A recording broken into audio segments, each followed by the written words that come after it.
Imagine dragging yourself to work every day, doing three people's jobs while two ex-friends gleefully try to ruin you. Now imagine making them crumble just by smiling. That's exactly what happened to me. If you've ever fantasized about turning the tables on someone who tried to break you, hit that like button and subscribe. Today's story isn't just about revenge. It's about reclaiming your power without stooping to their level. It's about the quiet, devastating power of untouchable joy. Hi everyone, I'm Emily from Cedar Ridge, Oregon. A few years ago, I had a job that was supposed to be my big break. And for a short, beautiful time, it felt like it was. I was hired as a project coordinator for a mid-sized marketing firm called Innovate. The office was all glass, polished concrete, and minimalist white furniture. My cubicle, while still a cubicle, had a view of the Cascade foothills, a small, daily promise of escape. My role involved liaising between our creative team and corporate clients. Crucially, my role came with two junior assistants, my support structure, Samantha and Lila. At first, it felt like a dream team. Samantha was sharp-witted, Lila was quiet but organized. We had lunch together, swapped memes about our manager, and shared gossip. I thought we were building real friendship. I was naive. But beneath the smiles, something toxic was brewing. Samantha wanted my position, and she quickly drew Lila into her orbit. They moved from colleagues to conspirators. The sabotage started subtly.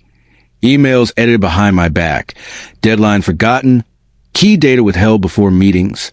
They rolled their eyes in meetings, whispered private jokes, froze me out socially.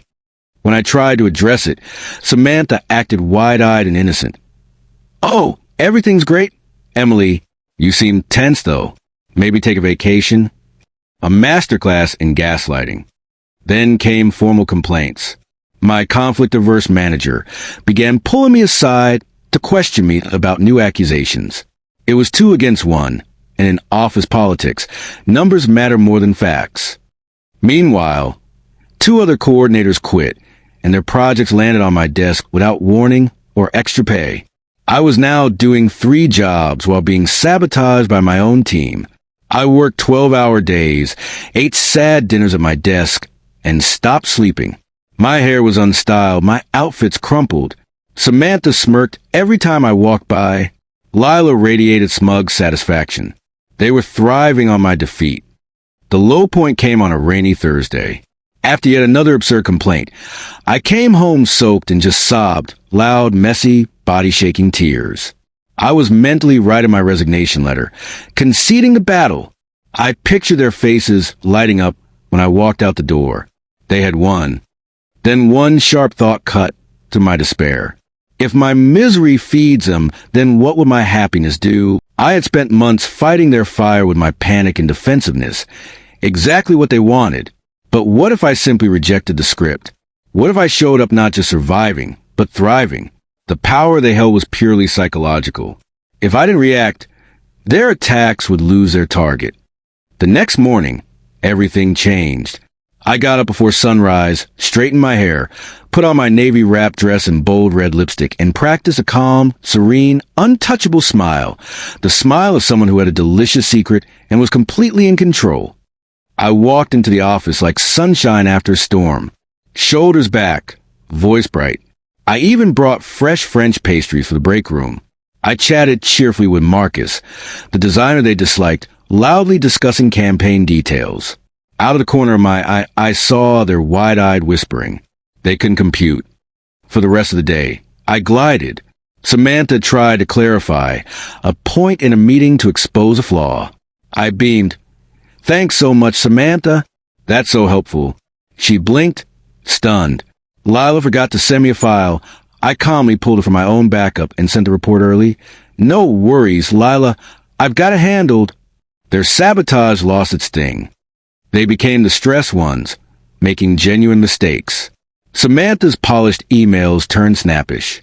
She snapped at a client and messed up a key budget spreadsheet.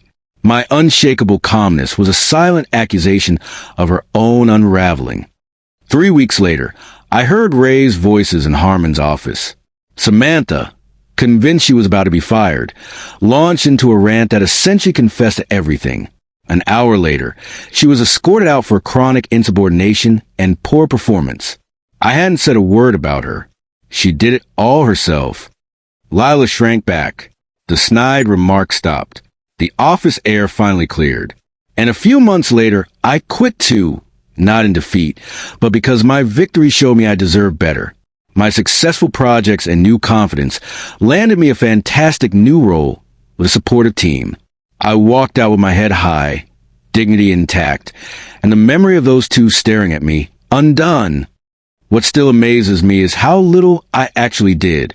No sabotage, no gossip, just happiness, being unshakably nice. It was the most passive, yet most powerful form of revenge. It was like holding up a mirror to their own ugliness until they couldn't stand reflection. When Samantha stormed out with her box of desk trinkets, she shot me a look I'll never forget, a volatile mix of fury, confusion, and fear. And I sat there at my desk, smiling politely, heart-pounding, thinking, this is what justice feels like. Sometimes the best revenge isn't plotting or fighting. It's reclaiming your joy. It's showing the person who tried to break you that you are, in fact, unbreakable. Because nothing terrifies a bully more than a target they absolutely cannot touch. If this story gave you chills, smash that like button. Tell me in the comments, have you ever turned the tables just by staying kind? And of course, subscribe for more true life revenge stories like this one.